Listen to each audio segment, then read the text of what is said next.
found that financialization has actually led to price increases for commodities over this period that we're talking about. Most analysts agree that financialization played a major part in the price increases between 2002 and 2008, but much less so in the price increases since then. That is one point.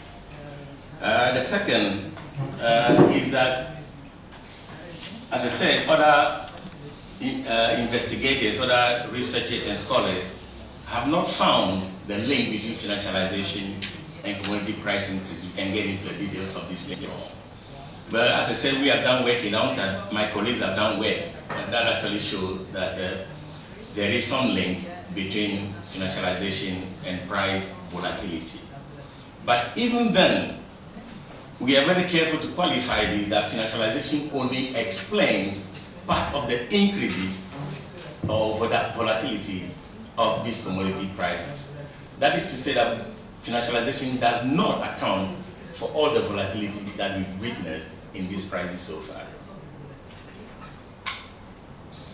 That the basic issues of demand and supply are still important in determining price levels.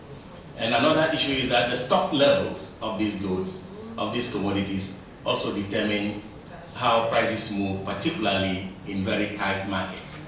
And that in a situation where stock levels are very low, that puts an additional pressure on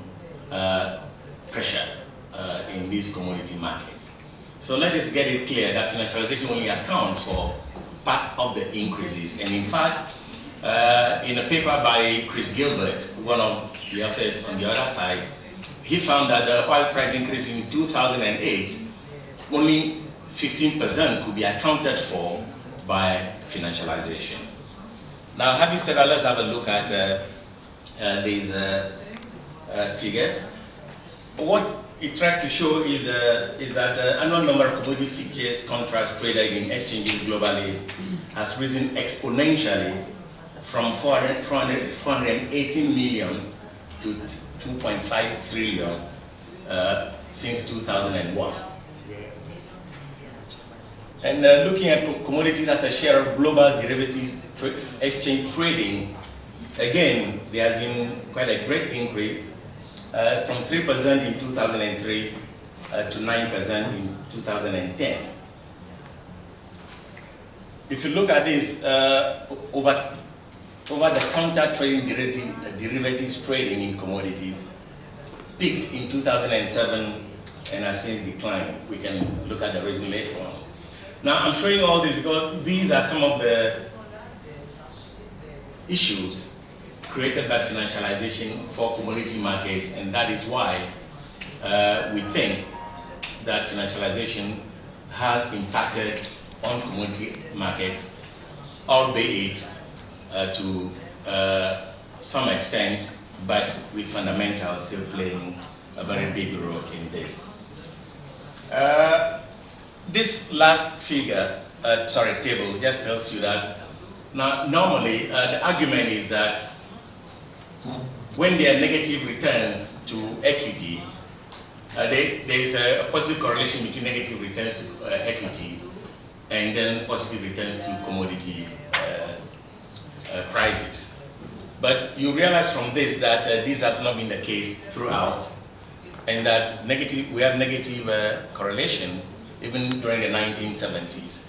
And even right now, there is a positive correlation between these commodity index trading as well as returns to real commodity prices.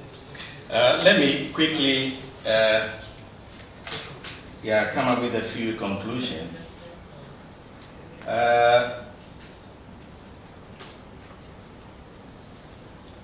Whatever the effects on prices, there will be negative consequences if we remove financialization from the market. And don't forget, futures trading actually came about as a way of providing liquidity to the market. It does a service of price discovery as well as risk management. But the point we're trying to make now is that it is performing these functions less now than just the profit motive, which has come to dominate all this.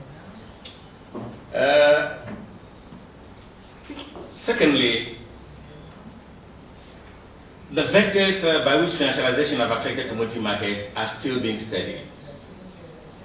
So we are not very clear about what the issues are yet, but we have some very intelligent leads about what financialization is and its impact on commodity pricing. So we don't have, one problem which has bedeviled this whole analysis is the lack of data.